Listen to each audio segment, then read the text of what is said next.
Assalamualaikum warahmatullahi wabarakatuh. Alhamdulillah, bismillah, alhamdulillah. Allahumma sholli ala sayyidina Muhammad bin Abdullah wa ala alihi wa sahbihi wa wala. Rabbi shrah li sadri wa yassir li amri wa hlul 'uqdatam min lisani yafqahu qawli, amma ba'd. Puji dan syukur kita panjatkan kehadirat Ilahi Rabbi Allah Subhanahu wa taala yang masih memberikan kepada kita karunia berupa kenikmatan dalam melaksanakan ibadah, walaupun kita tidak tahu bagaimana penilaian daripada Allah atas ibadah kita. Ibadah kita bernilai, mungkin kalau diibaratkan bisa menjadi sebuah batu.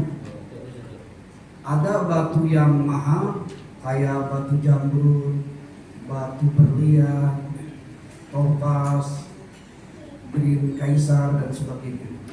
Itu nilainya tinggi Pak, padahal batu. Ada juga batu yang murahan. Batu yang dipakai pondasi itu berapa? Satu roli, gitu ya. Saking murahnya bisa beli per truk atau per roli. Ada juga batu yang memang kadang-kadang kita sebel, kadang-kadang kita tendang aja, kan begitu. Karena saking tidak bernilainya batu. Nah sekarang gimana nilai sholat kita? Apakah nilai sholat kita seperti batu jamrud, seperti batu berlian, atau seperti batu yang tadi ditendang karena nggak ada nilai apa-apa? Nah itu ya. Silahkan introspeksi masing-masing, kira-kira kalau kita diberikan penilaian oleh Allah, nilai sholat kita itu nilai kayak batu apa? Kalau batu pondasi buat rumah masih mending bisa bernilai. Kalau batu bata buat bangun rumah masih mending, masih bernilai. Kalau batu yang ada di sungai itu masih mending lah, masih bernilai. Ini batu yang kadang-kadang orang tendang, orang singkirkan. Naudzubillah summa naudzubillah. Kita berdoa kepada Allah, mudah-mudahan nilai sholat kita, nilai ibadah kita yang mudah-mudahan bernilai seperti batu-batu mulia. Amin ya Allah ya Rabbal alamin. Salawat dan salam semoga limpahkan kepada junjungan kita habibana wa rasulana Sayyidina Muhammad Rasulullah SAW. Allahumma sholli ala sayyidina Muhammad wa ala ali sayyidina Muhammad. Hadirin kaum muslimin rahimakumullah. Insyaallah malam ini kita masih membahas bacaan tentang duduk di antara dua sujud. Kalau secara real Pak, secara kenyataan, kenapa saya sengaja menuliskan kalimat doa ini? Kita coba mulai malam ini belajar khusyuk lah dengan menghayati daripada doa yang dicontohkan oleh Rasulullah Sallallahu Alaihi Wasallam. Coba kita merenungi, menghayati Pak. Bu, kalau tali pancing lagi ditarik sama ikan, kalau dihayati ya Allah nikmatnya minta ampun Bu, nggak bisa diukur dengan duit. Tanyakan sama yang mancing-mancing lah pokoknya kalau tak percaya. Kalau udah heret gitu ya, nggak bisa digambarkan lah nikmatnya gitu ya. Apalagi kalau sampai dapatkan gitu ya. Nah demikian juga dengan doa duduk di antara dua sujud. Kalau kita hayati bergetar kita, gitu ya.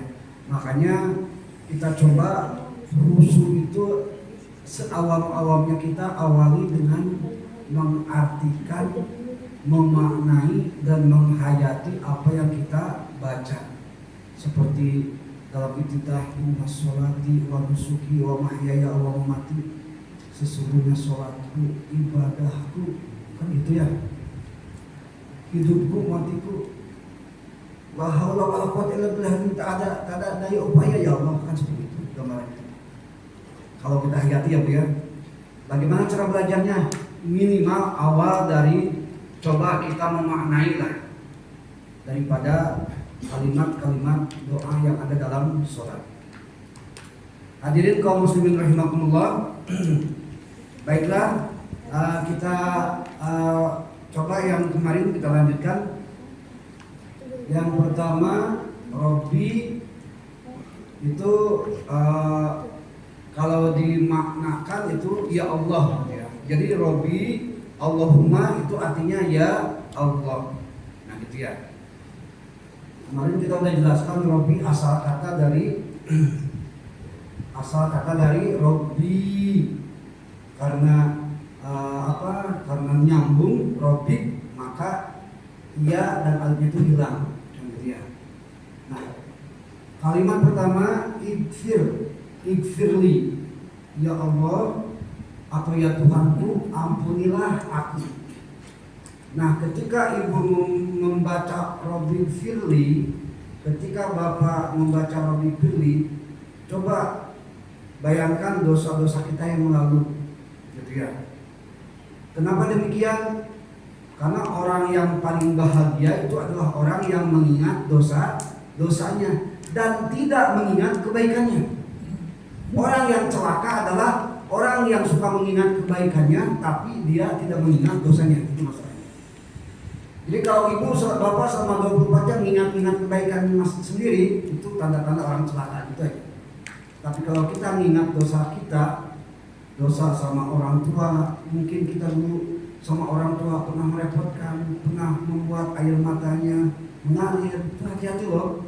Nah, kalau dalam Robbi Firli, bagaimana tak menetes air mata kita kalau dihayati gitu ya. Satu kalimat aja bisa berapa menit kalau kita hayati kan. Cuma khusus bagi yang sholat berjamaah, tak usah dipraktekkan. Kenapa nggak usah dipraktekkan? Terlalu lama itu masalahnya ya. Kalau jamaah Al-Kautsar selevel sahabat, selevel tabi'in, silakan aja. Ruku seukuran 100 ayat Al-Baqarah misalnya. Surahnya jangan tanggung-tanggung, Al-Baqarah dari ayat 1 sampai 286 misalnya, kan begitu. Tapi lihat dulu jamaahnya mampu atau tidak, kan gitu. Ya. Jadi kalau untuk sholat berjamaah, jadi jangan dipraktekkan bukan jangan. Saya tidak melarang. Hanya sekedar saran aja. Kalau jamaahnya tidak siap, jangan dipraktekkan lama-lama kalimat ini. Untuk lebih khusyuk kita. Kalau latihan khusyuk dengan di sholat sunat atau sholat sendirian, itu saja. Ighfir, Rabbi firli, ya Allah, ampunilah dosa-dosaku. Saya mau tanya sama Bapak Ibu. Silahkan jawaban diri boleh, jawaban di hati boleh. Kira-kira dosa kita selama ini banyak apa sedikit? Kan namanya banyak pasti. Kalau banyak, berapa kali satu hari kita bertobat? Nah, itu ya. Ngaku banyak tapi tobat enggak. Kalau udah kali Robbi Firli, boro-boro kadang-kadang kita duduk di antara dua sujud gebut, Robbi Firli warhamni wajibni Allahu Akbar. Mau gimana kalau begitu? Kan gitu ya. Jadi bagaimana? Ya idealnya memang latihannya ya kalau bisa sholat sunnah atau sholat nabi sendiri gitu aja ya. Untuk sementara belum cocok ya untuk jamaah masjid Al-Kautsar kalau lama-lama yang imamnya. Nah gitu aja lah. Kita nggak level dengan sahabat, nggak level dengan tabiin, nggak level dengan ulama mutakhadhisin. Potongan kita belum level lah. Kalau nanti kita ke surga, entahlah mungkin surganya kita surga kaplingan mungkin lah. Ya, surga kaplingan yang harus nyicil entah berapa ratus tahun misalnya. Wallahu alam lah. Kan gitu. Cuma tenang Pak, dalam hadis semiskin-miskinnya penduduk surga itu tanahnya seluas antara lapisan bumi pertama sampai lapisan langit pertama itu paling miskin. Nah, gitu ya. Jadi setidaknya seperti itu. Mudah-mudahanlah kita jamaah bisa bareng-bareng nanti menghadapi Qadir Rabbil Jalil Allah Subhanahu wa taala untuk ditempatkan di surga. Allah ya Rabbal Rabbi firli warhamni, kemarin artinya adalah kasihanilah, sayangilah, kan gitu ya. Kemarin saya gambarkan kalau Allah sudah kasih sama kita, sudah sayang sama kita, bahkan sudah cinta sama kita, apa yang kira-kira Allah tidak berikan sama kita kalau kita memintanya, kan begitu. Kita cinta anak, apa yang anak mau kita kasih kan, karena kita mengasihi, kan begitu. Kita cinta sama istri, apa yang istri mau kita kasih. Kita cinta suami, mungkin ibu bilang kalau ini waktu Yuan dituduh, apa yang kau inginkan kasih tahu lah, kan gitu.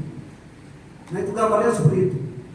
Jadi Allah Subhanahu wa taala pun demikian. Kalau sudah warhamni, nah gitu ya.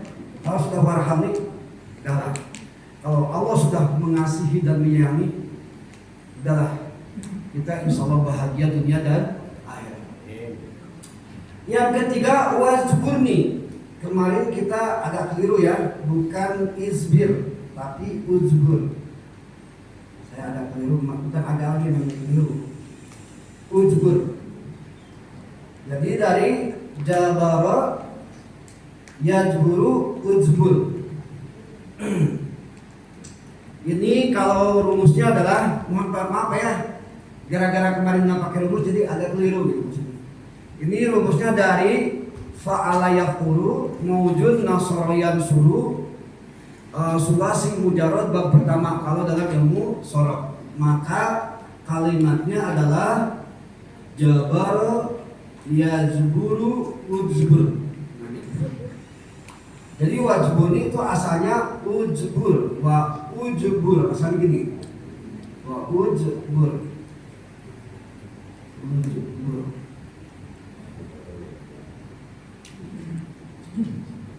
Jadi asalnya wa ujbur. Kenapa jadi wajbur? Karena rumusnya adalah kemarin kalau alif di awal itu tas butuh fil ibtida. Alif tetap bermakna ketika di awal, tapi watas butuh darji, alif menghilang ketika di tengah-tengah. Maka karena ini alif posisi di tengah, maka dihilangkan. Jadi wajburni. Ini asal-masal katanya. Apa itu arti wajburni? Kita khusus tadi 2 kali ya. Pertama, ya Allah ampunilah dosaku. Jadi kita coba ya Bu, Pak, mulai malam ini dengan catatan tidak sedang berjamaah karena terlalu lama ya.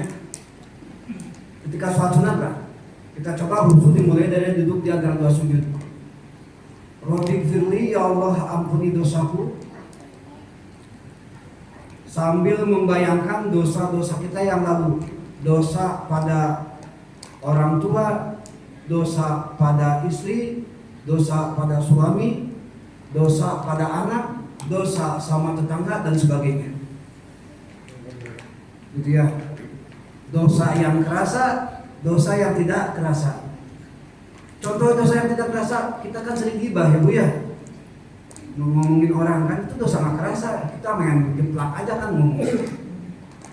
Dosa besar maupun dosa kecil itu Robi Firli. Setelah kita mendapatkan ampunan, warhamni, coba kita hayati warhamni itu kita memohon kasih sayang Allah. Karena tanpa kasih sayang Allah, demi Allah itu tidak akan bermakna, tidak akan punya berkah. Gitu. Itu warhamni. Nah, yang ketiga adalah wajburni. Ya Allah, perbaikilah diriku, cukupkanlah diriku, tutupilah diriku. Sebagian ulama bahkan dalam kitab ini Dalam surah halaman 31, wajburni itu bimabna aghnini. Maknanya makna kayakanlah.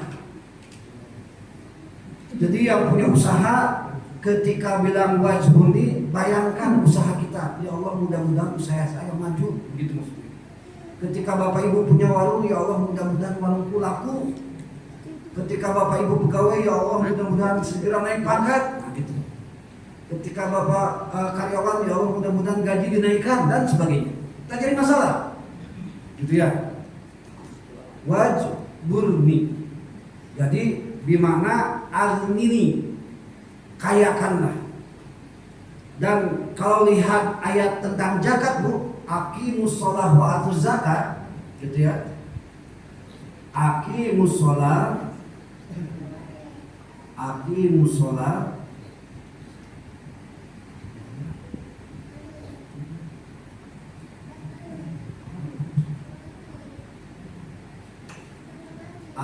shalah wa atuz zakat.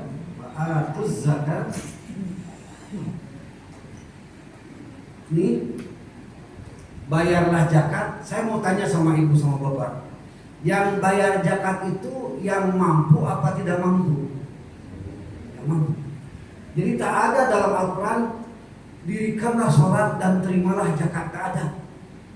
Tapi dalam Al-Quran dirikanlah sholat dan bayarlah zakat. Apa maknanya? Maknanya kita wajib kaya, gitu maksudnya. Bukan kaya dalam arti duit saja, bukan. Itu makna wajburni. Bu, kalau kita mau naik lantai kedua atau kita diwajibkan naik lantai kedua, kira-kira kita menuju lantai kedua, apa yang dilakukan? Naik tangga. Maka tangga keberadaannya wajib karena mengantarkan kita kepada lantai 2. Zakat wajib. Maka mampu wajib juga karena mampu menyampaikan kita kepada membayar zakat. Bisa dipahami, Bu? Jadi wajburni, ya Allah kayakanlah aku, cukupkanlah aku, supaya apa?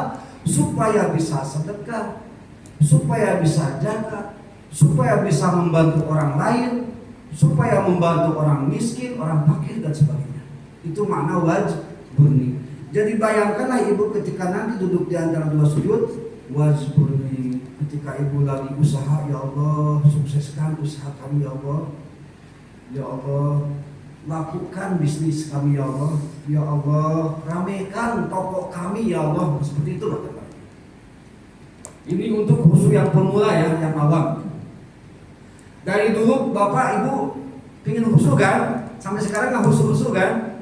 Jujurlah, jangankan ibu bapak yang ngomongnya juga susah khusyuknya, kan gitu. Nah itu ya. Nah kita mulai dari kalimat ini aja dulu. Walaupun idealnya ya dari takbir mulai khusyuknya ya. Cuma kita dari yang gampang dulu lah ini. Itu maksudnya.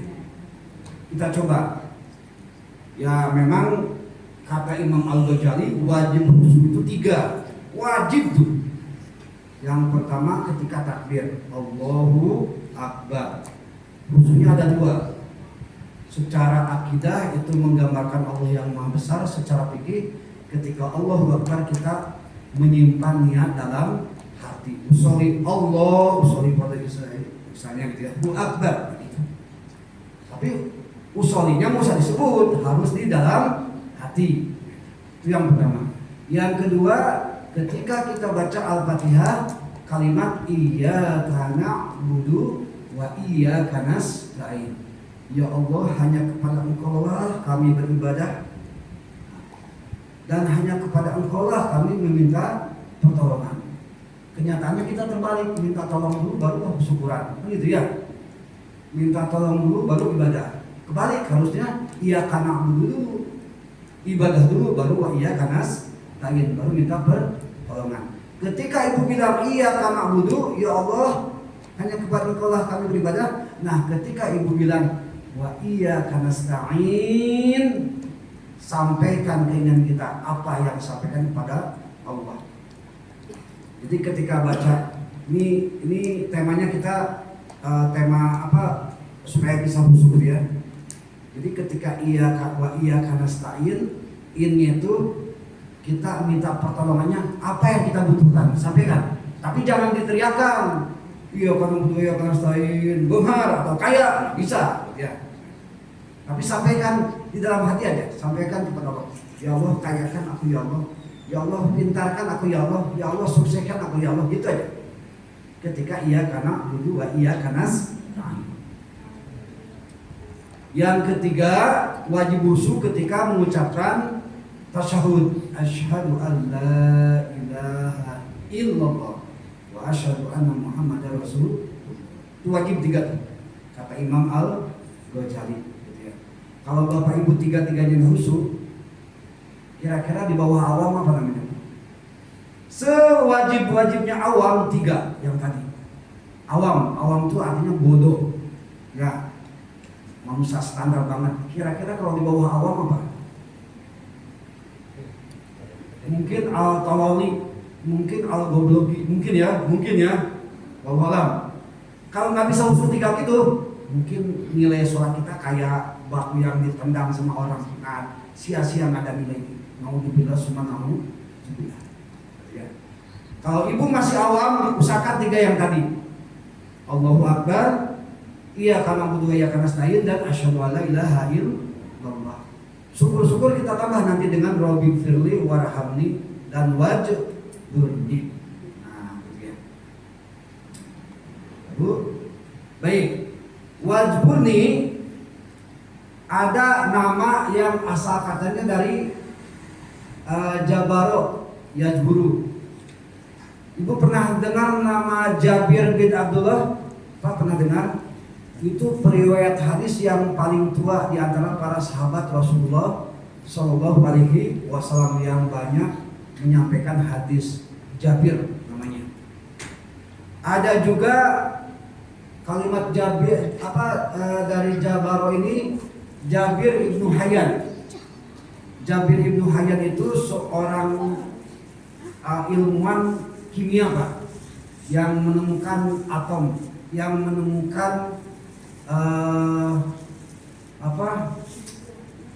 menemukan itulah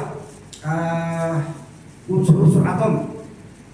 Ibu bapak dulu waktu sekolah ada kan yang namanya aluminium ya, itu Jabir bin Hayyan tuh yang menemukan.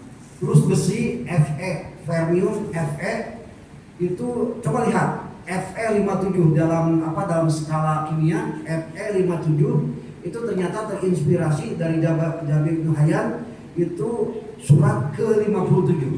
Silakan Bapak Ibu cek surat ke-57 apa? Surat Al-Hadid. Al-Hadid itu apa artinya? Besi. Banyak kode-kode Al-Quran dipakai dalam ilmu pengetahuan. Ngerti ya? Cuma zaman sekarang memang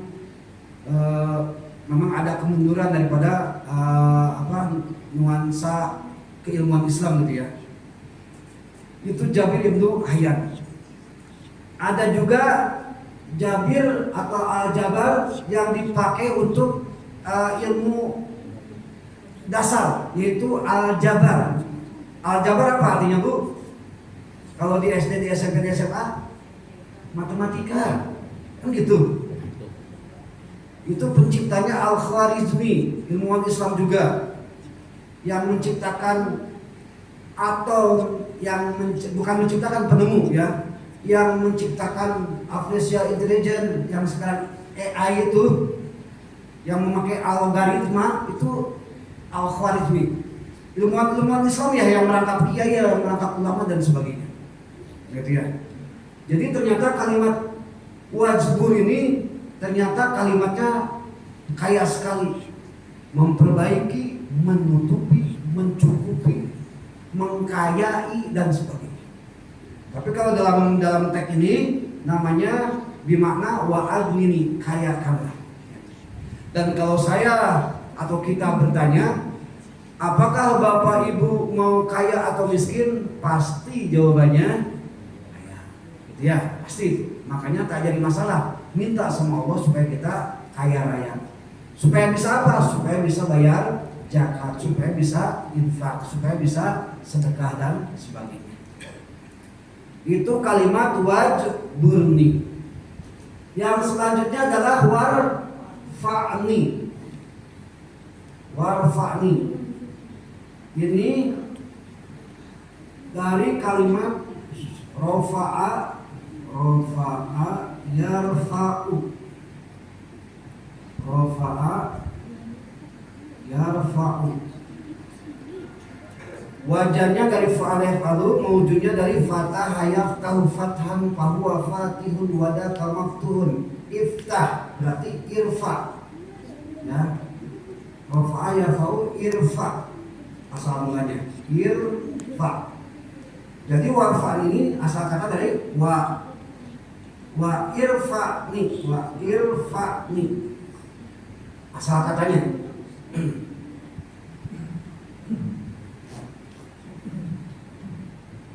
Kalau Bapak Ibu ingin lebih maksimal lagi, coba lihat dalam surat An-Naji'at ayat 28. Rafa'a sankaha fasawwaha. Dari rafa'a yarfa'u. Rafa'a sankaha fasawwaha. Rafa'a meninggikan samkaha kepada Rafa'a meninggikan Allah samkaha kepada bangunan di sini maksudnya bangunannya kerajaan Sulaiman ya, fasawwaha dan menyempurnakannya. Jadi menurut surat An-Naji'at, Rafa itu artinya mengangkat. Artinya mengangkat. Rafa'a yarfa'u raf'an fahuwa rafi'un wa dzaka marfu'un irfa'. Nah ini. Jadi kalau pakai rumus sorof enak kita tuh tinggal ingat-ingat, oh berarti asal kata dari irfa. Jadi kalau kita masukkan di sini asalnya wa irfa. Kalau ini aku ya, kalimat pengganti untuk kalimat tunggal ke satu. Ini lebih makna anak kali ini. Yang jadi masalah ini nih. Nah, irfa. Jadi artinya di sana kalau menurut surat An-Naji'at ayat 28 artinya mengangkat. Nah, berarti apa maknanya? Warfa'ni, ya Allah, angkatlah derajat kami. Nah, gitu. Jadi ketika Bapak Ibu membacakan kalimat warfa'ni, maka bayangkanlah bahwa kita memohon di hadapan Allah supaya kita ditinggikan derajatnya, gitu maksudnya. Karena warfa itu kan mengangkat. Kalau mengangkat ke bawah atau ke atas? Ke atas. Kalau ke atas itu kan tinggi ya, berarti artinya meninggikan derajat. Jadi bayangkan Ibu ketika bilang warfani, ya Allah tinggikanlah derajat kami ya Allah. Bu, Pak, manusia itu tidak bisa seperti pohon logikanya. Pohon durian kalau berbuah apa namanya? Durian. Pohon rambutan kalau buahnya apa? Rambutan, ya kan?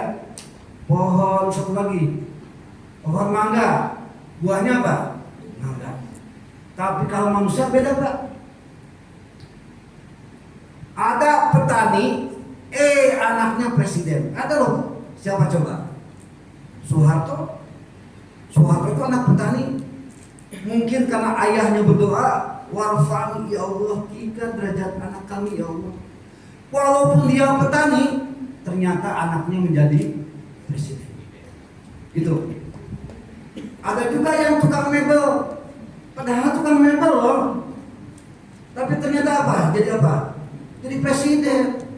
Ya, mungkin dia berdoa, warfa'ni ya Allah, jadikanlah walaupun aku tukang mebel, jadikanlah presiden. Jadi presiden.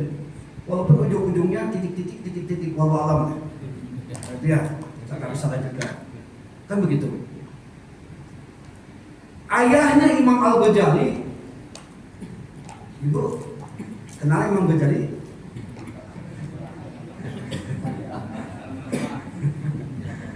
Pernah dengar lah Ibu ya, kalau kenal nggak mungkin lah ya. Ayahnya Imam Al-Ghazali itu tukang menjahit baju. zaman dulu setahu saya dan saya pernah ke sana itu belum ada mesin jahit, belum ada yang namanya singer, belum ada yang namanya butterfly, belum ada. Gitu ya. Jadi zaman dulu berarti manual, pakai apa? Kaki jarum. Mungkin begitu mungkin ya. Ketika orang tua itu order cari apa?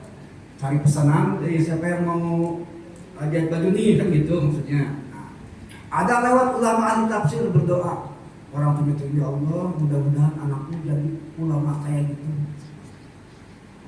Ada ulama ahli hadis lewat berdoa lagi, ya Allah, mudah-mudahan anakku jadi ulama seperti demikian. Ada ulama filsafat lewat doa lagi. Tiap-tiap ilmuwan dia berdoa terus. Apa yang terjadi? Imam Al-Ghazali adalah sebagian kecil daripada ulama yang pandai segala macam bahasa, fikih, tauhid, tafsir, hadis, filsafat, ekonomi dan sebagainya. Gara-gara doa orang tua. Jadi kalau rambutan anaknya pasti buah rambutan, kalau durian anaknya pasti buah durian, tapi manusia beda. Ayahnya petani, bisa saja anaknya seperti apa, kan begitu. Makanya ada dalam apa? Dalam doa kita, Rabbana hablana min azwajina wa dzurriyyatina qurrata a'yun. Qurrata a'yun itu apa ya? Pandangan mata yang begitu indah. Maksudnya ketika anak itu menjadi seseorang bisa menaikkan derajat orang tuanya, itu maksudnya. Sehingga orang tuanya merasa bangga memandangnya. Itu namanya qurrata a'yun. Berarti ya. Nah, jadi ketika Bapak Ibu bilang warfa'ni, ya Pak, ya Bu, walaupun kita dosanya banyak, walaupun kita potongannya bukan ahli surga, kita pede aja nggak apa-apa. Percaya diri depan Allah Subhanahu wa Ta'ala. Ya Allah, angkatlah derajat kami, derajat anak kami, derajat keluarga kami dan sebagainya. Nah, gitu maksudnya. Bisa Bu, kira-kira khusus seperti itu? Karena ya, saya yakin ini semuanya punya anak. Kalau nggak punya anak, punya cucu, gitu aja pokoknya. Kalau kita derajat sekarang biasa-biasa, siapa tahu anak kita. Kalau anak kita biasa-biasa, siapa tahu cucu kita. Terus saja selanjutnya. Gitu ya. Karena idza mata Adam in qata'a amaluhu illa min salasin. Ketika anak Adam meninggal, itu yang masih ngalir pahalanya cuma 3. Salah satunya adalah wa waladun soleh, yaitulah anak yang soleh yang mendoakan kedua orang tuanya. Nah, cuma dalam hadis qudsi ada yang menyatakan begini Pak, Bu. Allah tidak akan mengijabah doa orang yang dihinanya padahal dia menginginkannya. Jadi maksudnya gini, ada kiai A atau ulama A misalnya, kita ngomongin apa tuh, ngomong aja sedekah, ngomong aja rajin sholat, nafsi lah, masing-masing lah. Lu sholat, gua nggak sholat, kenapa lu sindir misalnya, gitu ya. Pokoknya sok suci lah, apalah. Berarti ada unsur benci kan? Kalau dia berdoa kepada Allah mudah-mudahan dijadikan ulama, Allah tak mau mengijabahkannya karena dia telah menyakiti ulama, itu maksudnya. Ya seperti kejadian sekarang kan? Ada salah satu televisi yang menarasikan, ya ini terserah masalah pro dan kontra gitu ya, yang menarasikan seorang kiai yang memang betul-betul tawadhu, betul-betul dia di rumahnya walaupun besar tapi kamarnya berdesak-desakan dengan santrinya, tapi dinarasikan santri sampai bungkuk, santri sampai ngesot, santri sampai nyumbang dan segala macamnya, sehingga ini kiai apa ini katanya gitu. Nah, orang yang demikian yang menarasikan hinanya kiai, jangan coba-coba dia berdoa supaya anaknya jadi kiai, nggak akan dikabulkan gitu. Dalam hadis qudsi tadi.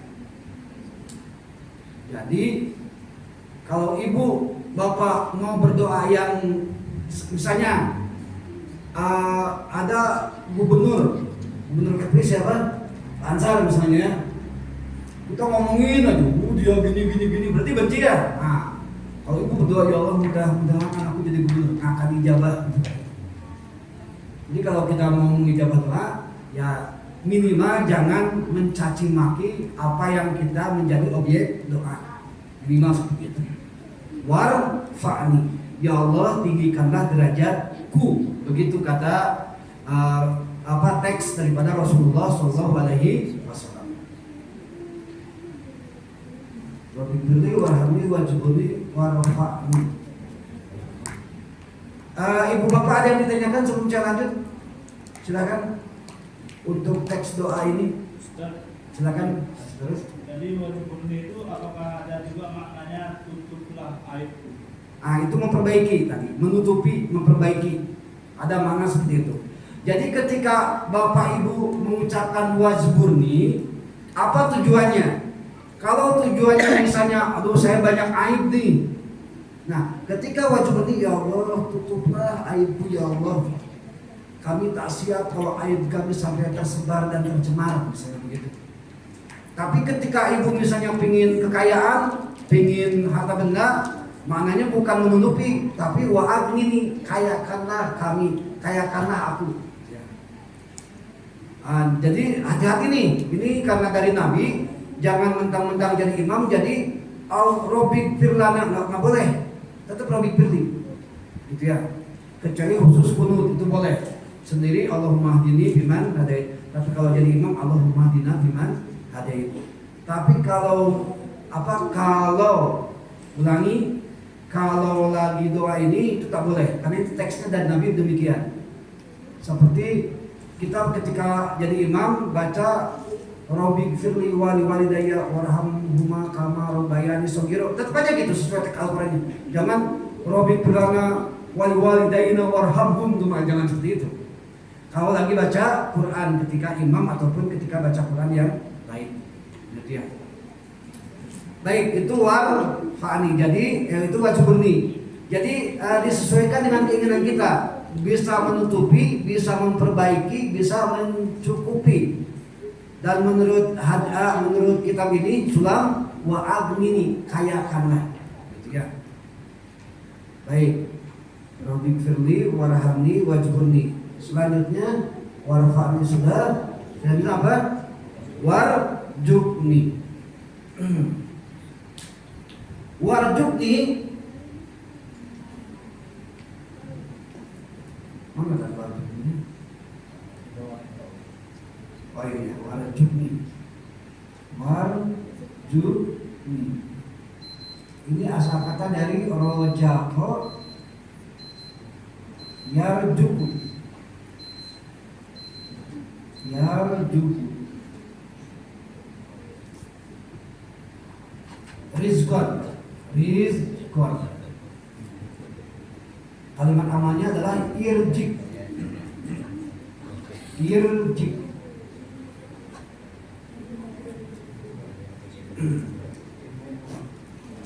Apa artinya? Coba lihat dalam surat Asy-Syu'ara ayat 19. Allahu latifum bi'ibadihi yarzuqu man yasha. Yarzuq ya dari rojaqo yarzuqu man yasha.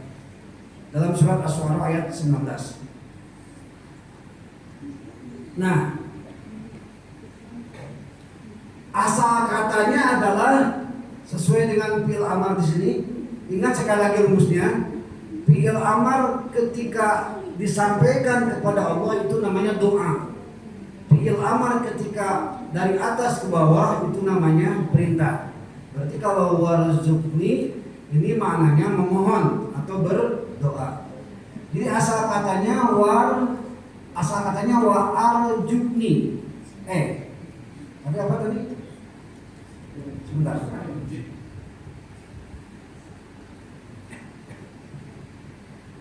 Roja koyar jukurizkun bahwa rozikun wada kamar jukun urjuk ternyata urjuk. Kenapa bisa tahu urjuk? Karena ini tadi sulasi mujarrad bab pertama. Nasoro yansuru nasron bahwa nasirun wadaka mansurun unsur roja koyar juku rizqan bahwa rojikun wadaka marjukun urjuk. Begitu. Baik, berarti ini asal katanya Pak wa urjuk asal katanya. Sekali lagi rumusnya, kalau alif di awal pertahankan, kalau alif di tengah hilangkan bacaannya. Jadi warjuk. Apa maknanya? Ya Allah, berikanlah kami rezeki. Apa makna rezeki? Coba kita lihat. Wa mana warjuk?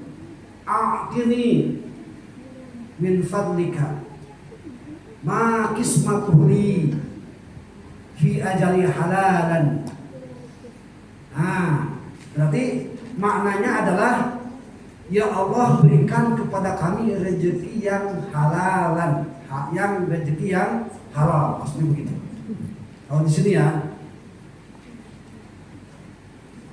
hadirin kaum muslimin rahimakumullah, sesuai dengan makna dari surat Asy-Syu'ara 19, Allahu dan Allah itu latifun maha lembut biibadihi kepada hambanya, yarjuku yang memberikan rezeki, man kepada orang yasa siapa saja. Nah, berarti kalau kita coba memaknai warjukni itu, warjukni kan ya? Warjukni itu berarti maknanya ketika kita membacakan ya Allah, berikanlah kepada kami rezeki. Rezeki dalam pengertian tadi wa'atini bini amati halalan. Jadi nikmat yang halal. Nah gitu. Karena rezeki itu bukan hanya sekedar duit aja, Pak. Rezeki punya anak itu rezeki. Bahkan ada pepatah orang tua dulu, banyak anak banyak rezeki, gitu kan? Dan memang demikian. Kalau Bapak Ibu percaya, tak percaya silakan produksi lagi gitu ya. Banyak anak banyak rezeki. Yang kedua, ketenangan itu rezeki juga,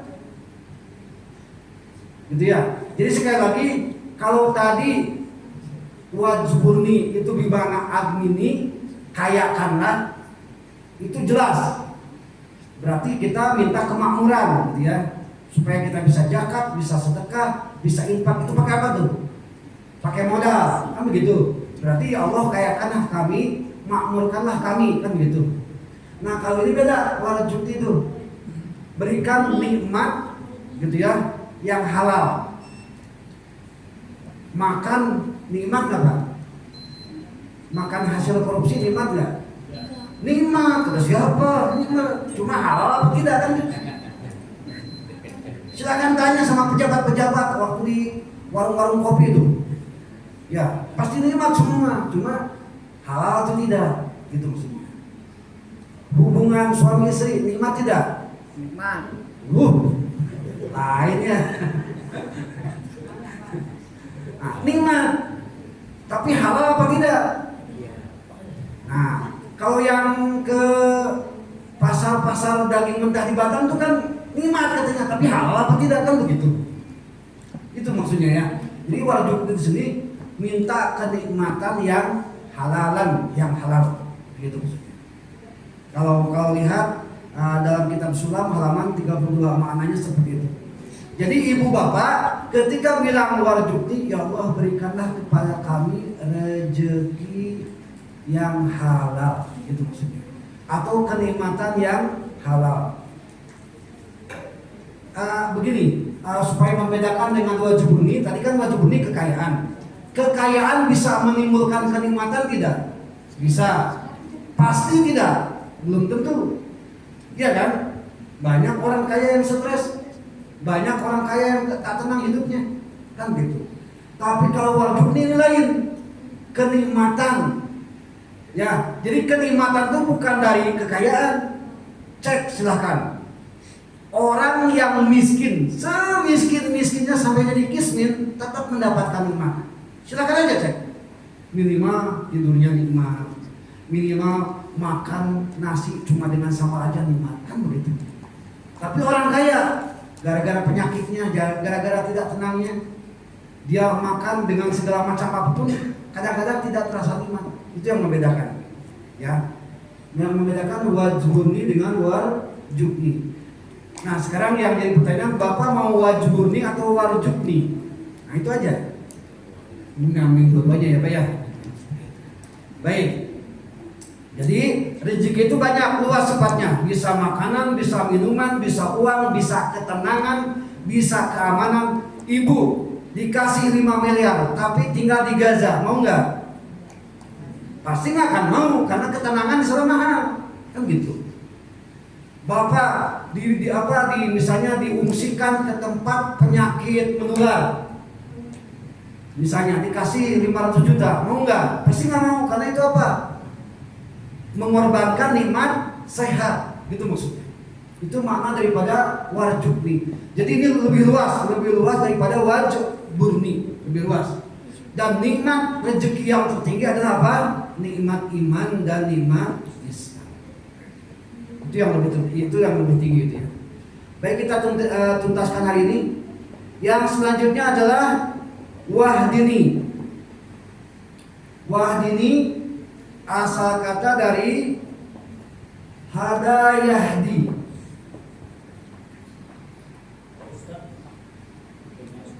Udah masuk waktu ya?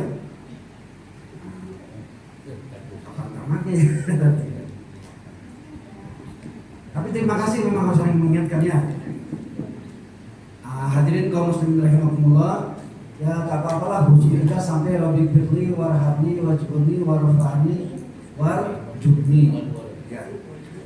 Pak, kalau 8-8-nya kita khusus semua, kira-kira butuh berapa menit nih? Ketika duduk di antara dua sujud, mungkin 1 menit lah ya. Kira-kira duduk dua sujud 1 menit kelamaan nggak? Kalau kelamaan tak usah lama Pak Imam. Normal aja, seukuran berbaca. Coba Rabbi firli warhamni wajburni warfani warjubni wahdini wa'afini wa'afani, berapa detik itu? Nah udahlah, maksimal 15 lah. Itu aja maksudnya, kalau 15 detik. Jangan dengan khususnya ya Pak Imamnya kalau bisa ya. Soalnya takut terbiasa dengan makmumnya. Kecuali kita udah sepakat bersama-sama gimana kalau duduk di antara dua sujud, misalnya 5 menit atau 4 menit atau 3 menit, ya silakan saja kalau sudah sepakat. Hadirin kaum muslimin rahimakumullah, alhamdulillah ini adalah sedikit daripada bagian rukun sholat, dan kita memang membahas tentang duduk di antara dua sujud, dan sunatnya adalah bacaan doa duduk di antara dua sujud. Mudah-mudahan walaupun hanya sedikit, mudah-mudahan memberi arti banyak kepada kita. Dan ada pesan sedikit buat Bapak Ibu. Seandainya pengajian ini dianggap sepele buat Bapak Ibu, anggaplah misalnya pengajian ini hanya sekedar ban bekas atau kayu bekas. Jangan salah, ketika kita nanti tenggelam, yang dibutuhkan apa? Ban bekas atau kayu bekas. Dan ini semua termasuk berpotensi tenggelam di akhirat karena dosa-dosa kita kan. Jadi manfaatkanlah momen sekecil apapun, apa yang kita alami, supaya kita bisa mengikuti pengajian ini walaupun nilainya seperti itu. Hadirin kaum muslimin rahimakumullah, itu saja mungkin yang bisa saya sampaikan kepada jamaah. Izinkan nanti setelah sholat isya jangan beranjak, karena dari jamaah kita ada yang menyampaikan rezeki ya. Terutama yang sponsor utama adalah Ibu Hajah Erlis dan beberapa jemaah yang lain. Kita bacakan Al-Fatihah, mudah-mudahan sedekahnya diganti oleh Allah Subhanahu wa taala dengan rahmat. Nas'alukal ijabah bi niyyati shalihah bi barakatil Al-Fatihah. Alhamdulillah.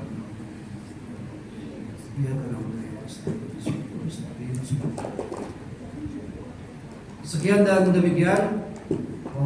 Allahumma fiqna aqwamit thariq. Wassalamualaikum warahmatullahi wabarakatuh.